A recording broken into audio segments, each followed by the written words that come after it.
everybody and welcome back to Alex Elliott Golf. Today is all about common mistakes amateurs make with irons. Now, a lot of us get out on the golf course and just say if I could hit 2 or 3 more greens around, then I'd be a lot better player. My handicap would come down. So we're going to talk about common mistakes, we're going to address those common mistakes, and we're going to achieve some better iron shots out on the golf course. So what do I most commonly see with a lot of amateur players? So they take a nice posture for the golf ball.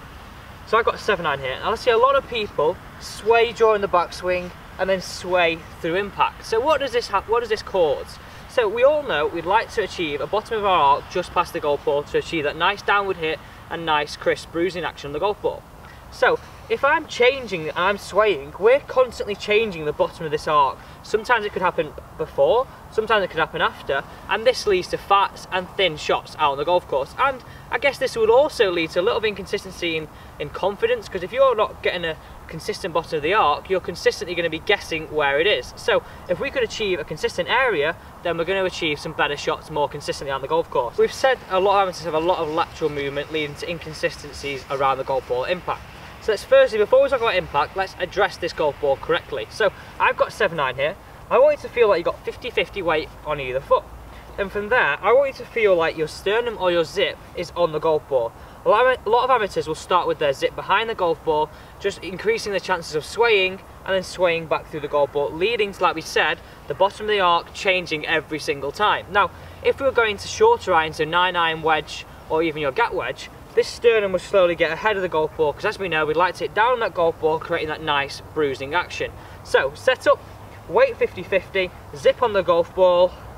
Then from there, we've got the best chance of creating a nice rotation backswing. So let's address how we're going to stop that sway and stop that lateral movement during the backswing and through swing, leading to those inconsistencies around impact. So I place a woggle on the ground directly over the golf ball and covering the golf ball. Now this is going to use as some feedback to see if we're swaying or not. So let's take that nice address position with the weight 50-50 and our sternum over the golf ball. And this is key here, the sternum over the golf ball and the sternum is directly down the woggle. So we're going to do this in 2 stages. We're going to make some backswings looking directly at the woggle, making sure I don't sway off it. If I sway off it, I can soon see that my sternum's off the golf ball and my head is off the golf ball, I can see down the side. If I don't and stay on the golf ball and rotate nicely, I can see my head is staying directly on the woggle. So we all know we don't want to play golf looking at the woggle when we're out on the golf course or even out on the range. So let's progress this to another level. And now this can be done with something, even if you video yourself. I mean, there's some great tips and some great times where you can use video to see if you're working the golf club correctly. Now this is a great one because you've got a reference point here of where central position is, the woggle.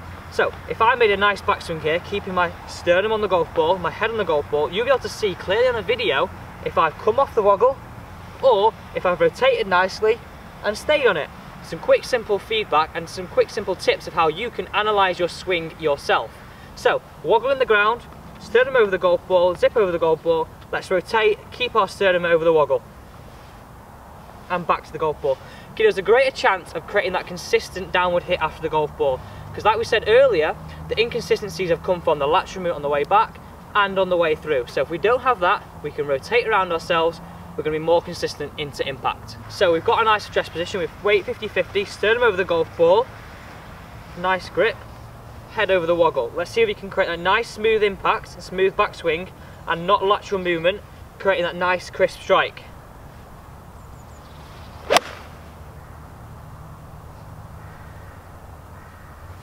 For me there, I felt like I was centred, giving me the best chance of bruising that ground consistently out on the golf course. So let's just summarise those 2 tips of how we're going to stop that lateral movement on the golf ball. So, nice stretch position, nice athletic posture, weight 50-50, sternum over the golf ball.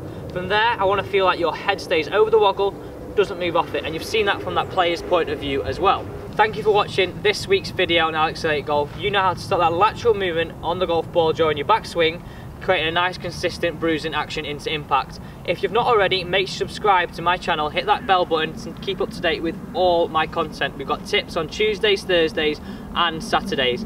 Thank you for watching and see you next time on Alex Elliott Golf.